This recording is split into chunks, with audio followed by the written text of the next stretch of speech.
Jukes teetered at the edge of his grave like the ghost of Christmas yet to come, my finger overgrown with cuticles pointed across the path of Lime Meadows Cemetery. He never did make good on his promise of a weekly manicure. "Can you put your goddamn arm down? Jesus Christ!" He was in good spirits. "See, Jukes?" I kept pointing. "Joseph Heller's gravestone looks like a Party City one people stick in the yard for Halloween." Understated.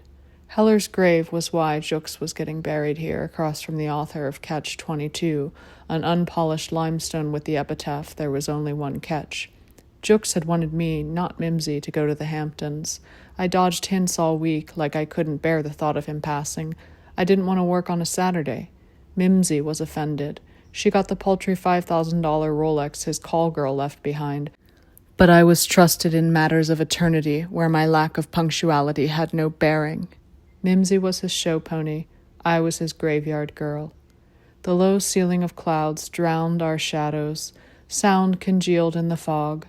I was trying to convince Jukes that engraving his Oscar, Emmy, Grammy, and People's Choice trophies on $600,000 Italian marble was impractical, given his legal expenses.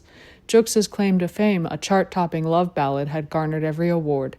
In recent months, celebrity had found him again for the alleged rape and assault of a dozen women. The DA had granted special permission to leave Manhattan, on condition he returned by nightfall. Jukes owned a family plot for himself, the 3 children he chose to acknowledge and their plus ones. Depending on who got on his bad side, he wrote them in and out of his will. At the moment, he'd bequeathed all 8 graves to himself. "What if nobody can find me?" he said. "Go minimalist," I said. "Name, date, epitaph. People will figure out who you are and say, wow, what a cool guy. He was famous, but his grave was humble." His eye gleamed. False modesty was a novel tactic compared to his characteristic aggression. Jukes was the biggest tyrant I knew. Neither rejection nor law could dissuade him. He sussed out weakness to calculate how far he could push.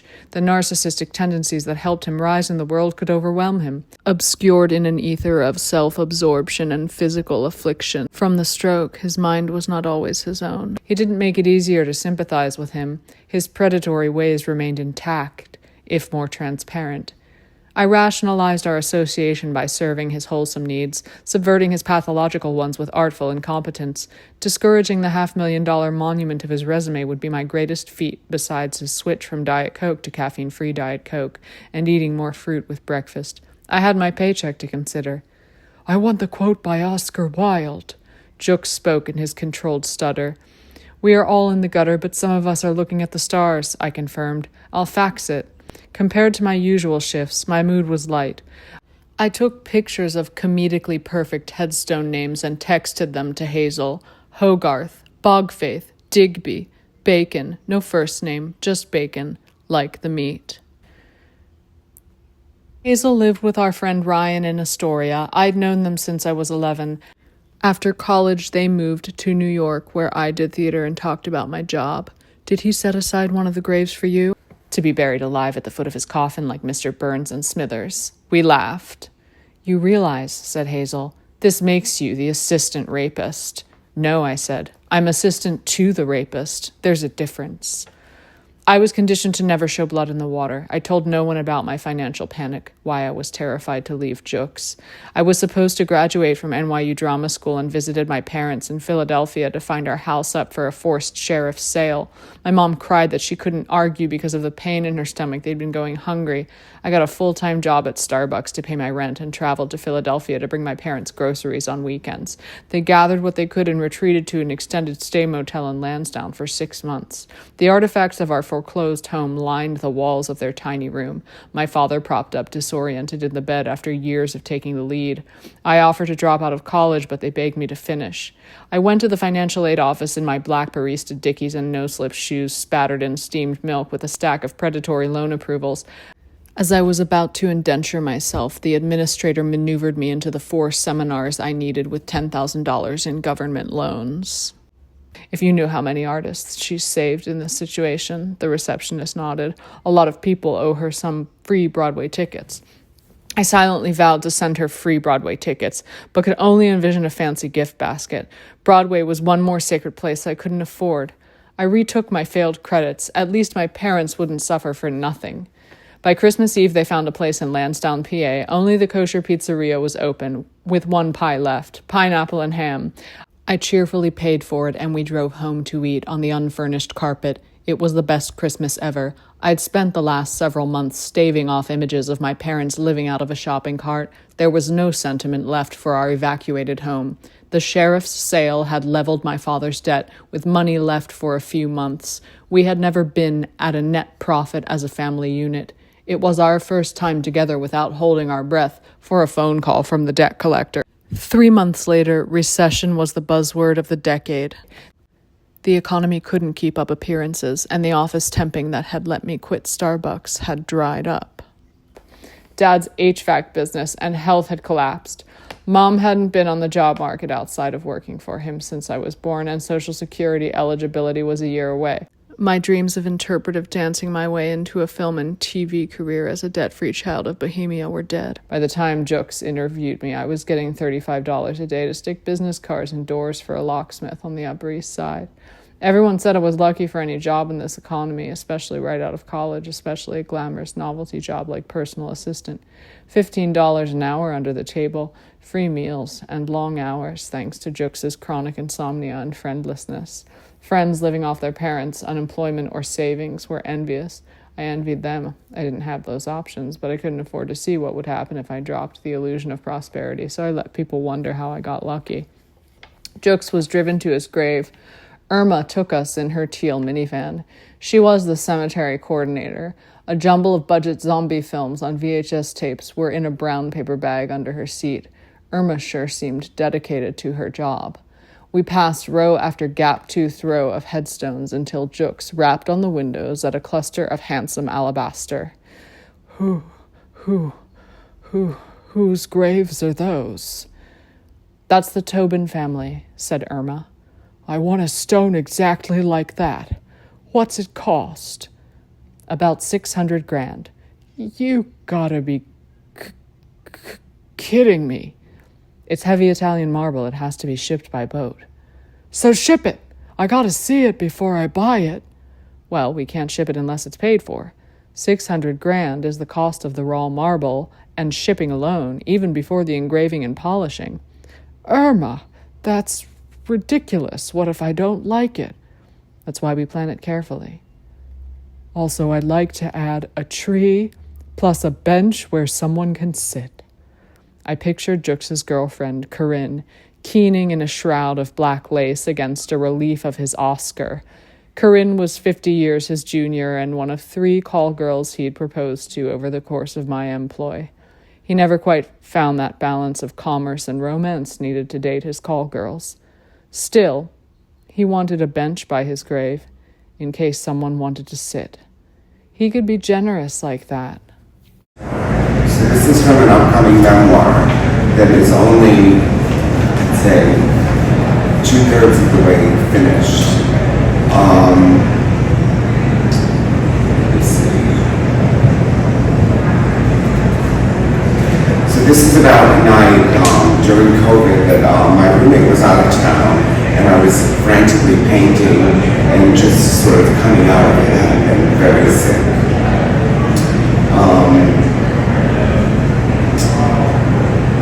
My roommate was out of town. I was using the common area between our 2 small bedrooms to work on my art. I do screen printing, and I was working on a line of t-shirts. The pandemic was still in full swing, but some restrictions had finally lifted. It was July of 2021.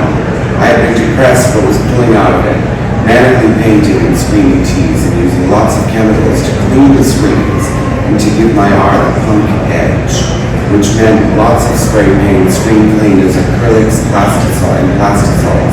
I was finally in the zone. And people in New York City, or the art scene, were starting to take a slight bit of notice. Not much, but I was determined to walk out of the pandemic with enough work for a show.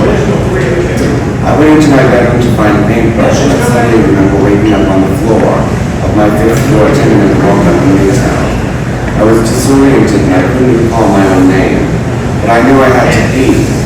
Trying to get up, I tried to get up, but I was in so much pain. I never felt pain like that before, but I fought my way off the floor. I went into our tiny shoebox in the bathroom and I began to urinate. My urine was the color of Pepsi Cola. I knew that couldn't be good. I had to lay down. As tired and dizzy as I was, I could not sleep. I had no idea what time it was, and my mind was getting foggier. I thought for a second about the fact that my urine was brown. That's really bad, I thought in my haziest haze. I tried to get up off the bed and it was nearly impossible. There was a rolling office chair in my bedroom within arm's reach of where I lay dying. I pulled it towards me and somehow sat up and forced myself into a kneeling position on the chair. I used the chair to roll around the common areas, grabbing my cell phone on the nightstand in the process, and I dialed 911. When the operator asked where I was, I couldn't recall. I saw an envelope on the counter, a bill. I read the address to the 911 operator and told her that I hoped I was correct. I unlocked the door and sat on the rolling chair, and the buzzer rang. I was right. It was the right address. They were there to get me. 2 EMTs entered my apartment and helped me to get up. I made it into the stairwell with their assistance, but I couldn't make it down 5 flights of stairs. I was strapped into a carrying device that looked like part of a massage chair, and flight by flight we made it to street level. My next memory was in the intensive care unit, hooked up to a catheter and all kinds of wires and IVs. The sounds of doctors and nurses rushing around, monitors beeping, and my name being called out over and over. Are you? Can you hear us? He's unresponsive. Get an EKG. I heard all of this chaos around me, but I was slipping in and out of consciousness, and I couldn't speak. I was slipping away, and then nothing. I was out like a light. Was I dead? Was I asleep? What the fuck had happened to me, and how was I going to clean up all my art stuff before my roommate came home? I wanted my parents. I dreamt of nothing but darkness and void. I would wake up 24 hours later. You gave us a scare, a nurse said to me as I writhed in pain. Would you like something for the pain, honey? Yes, please, yes. The nurse came prepared. Soon I felt the sweet relief of Mother Morphine. She'd injected it into my IV, and I was warm, and finally I could speak. Why am I here, I asked, legitimately confused and unaware. You're in the middle of kidney failure. We prevented your liver from shutting down, but you're not out of the woods yet. You need to rest, and we need to give you fluids. Am I going to die, I asked her. Not fearing her answer. If I am, please be honest with me. I don't know, hon, you're in pretty bad shape. If there's anyone you need to call or anything that needs to be said, you should do that. I can bring you your phone. No, I said, with as much force as I had in me for a person whose organs were failing. I don't want to worry anyone unnecessarily. I'll pull through. I don't have any health problems, so I know I'm going to be fine. The nurse did not share my optimism. I'm going to get the doctor for you, hon. She can give you a better idea of what you're facing. I would face a lot. But here I am.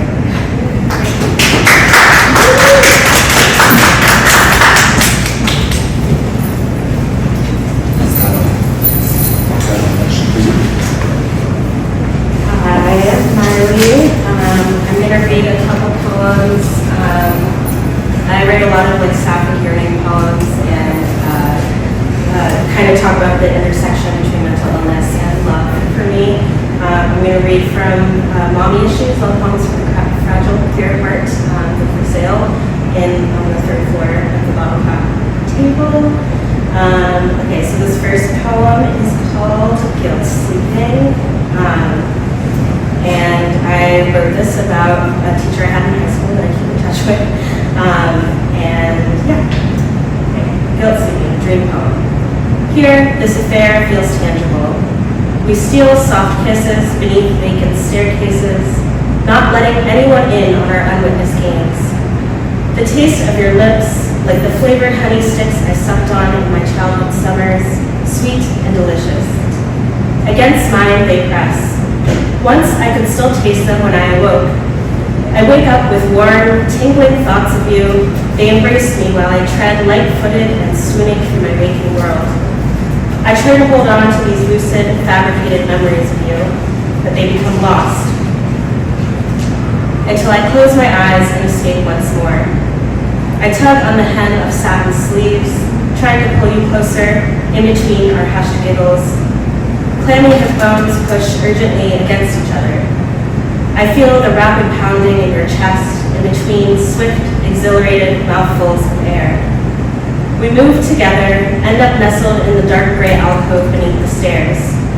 I try to pull away for a moment to take you all in. You flash a mischievous smile before tugging me into you once more. When we come up for air, you cup my face with dainty hands, pulling it close to yours. Practically panting, you murmur, "You're so beautiful." Words like hushed pearls. Your hair clings to my lips. I run my fingers over them when I sit up in bed. Dawn swells outside my window.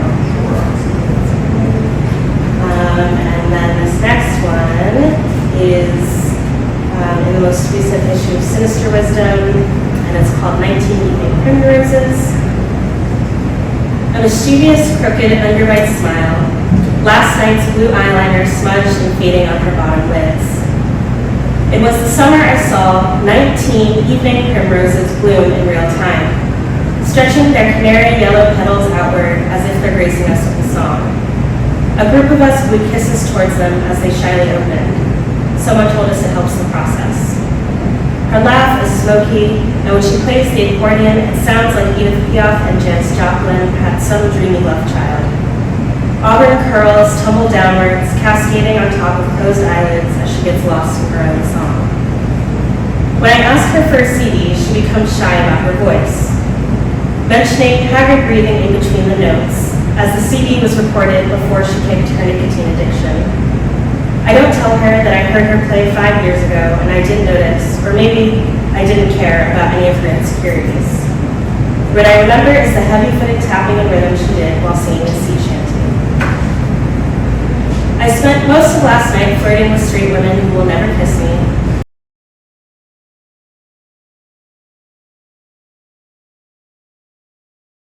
Hi, my name is Marlee, and I'm going to read a poem called Full.